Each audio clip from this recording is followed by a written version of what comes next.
আসসালামু আলাইকুম বন্ধুরা, কেমন আছো সবাই? চলে এলাম আজ বেশ কিছুদিন পরে আবারও রান্নার ভিডিও নিয়ে। তো বন্ধুরা, আজকে যেহেতু কয়েকদিন পরে এসেছি, তাই ভাবলাম যে একটু ঝাল জিনিস না করে একটু মিষ্টি জিনিস নিয়ে বা মিষ্টি জাতীয় জিনিস নিয়ে হাজির হয়ে যাই। তাই করেছি আমি খুব সহজেই দুধ সেমাই রান্না। আমি যেভাবে দুধ সেমাই রান্না করি এভাবে করলে খেতে কিন্তু দুর্দান্ত হয়। তো চলো বন্ধুরা, দেখে নেওয়া যাক আমি কিভাবে এই দুধ সেমাইটা রান্না করেছি। আশা করি তোমরা সম্পূর্ণ ভিডিওটির সঙ্গে থাকবে এবং আমাকে সাপোর্ট করবে। চলে এলাম মূল পর্বে। এখানে আমি একটা কড়াই দিয়ে দিলাম টেবিল চামচের 1 চামচ ঘি। ঘিটা দিয়ে আমি সেমাইটা খুব সুন্দরভাবে ভেজে নেব। এমনভাবে ভাজতে হবে যাতে করে পুড়ে না যায়, কিন্তু খুব সুন্দর লাল করে ভাজা হবে। এটা আমি লো ফ্লেমে রেখে আর কি ভেজে নিচ্ছি। হাই ফ্লেম দিলে জিনিসটা পুড়ে যাবে। আমি এখানে 2 লিটার দুধ নিয়েছি। 2 লিটার দুধটা আমি ভালোভাবে জাল দিয়ে নিয়ে তারপরে এখানে আমি বাকি উপকরণগুলো দিয়ে দিচ্ছি। দিয়ে দেবো আমি এখানে দারচিনি, এলাচ এবং একটা তেজপাতা, আর দিয়ে দিলাম স্বাদ অনুযায়ী চিনি। চিনিটা আমরা যে যেমন ব্যবহার করি বা মিষ্টিটা যে যেমন খাই ঠিক সেইভাবেই ব্যবহার করব।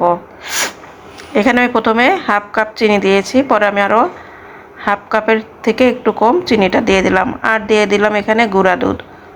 গুঁড়া দুধটা আমি দিয়ে ভালোভাবে লিকুইড দুধের সঙ্গে নেড়ে চেড়ে মিশিয়ে নিচ্ছি।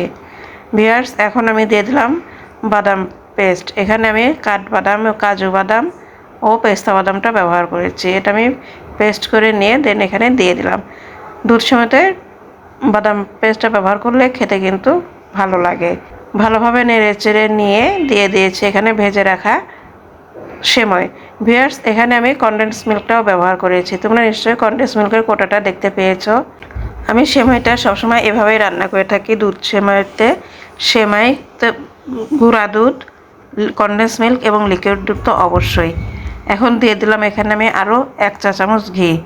দিয়ে আমি সেমাইটা মোটামুটি একটা বলক আসলেই নামিয়ে ফেলবো, কারণ বেশি জাল দিলে সেমাইটা গলে যায়, সেদ্ধ বেশি হয়ে যায়। হয়ে গেল খুব সহজভাবে সুন্দর করে দুধ সেমাই রান্না। তো ভিউয়ার্স, তোমাদের কেমন লাগলো তোমরা অবশ্যই লাইক কমেন্ট করে জানাবে। আর হ্যাঁ, আমি এখানে সামান্য লবণ ব্যবহার করেছি। মিষ্টি জাতীয় জিনিসে লবণ ব্যবহার করলে মিষ্টির ব্যালেন্সটা ভালো হয়। এখানে আমি 1 চিমটি পরিমাণ লবণটা দিয়েছি।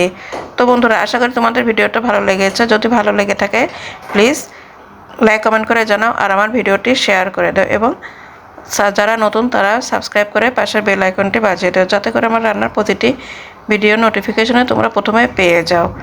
আল্লাহ হাফেজ।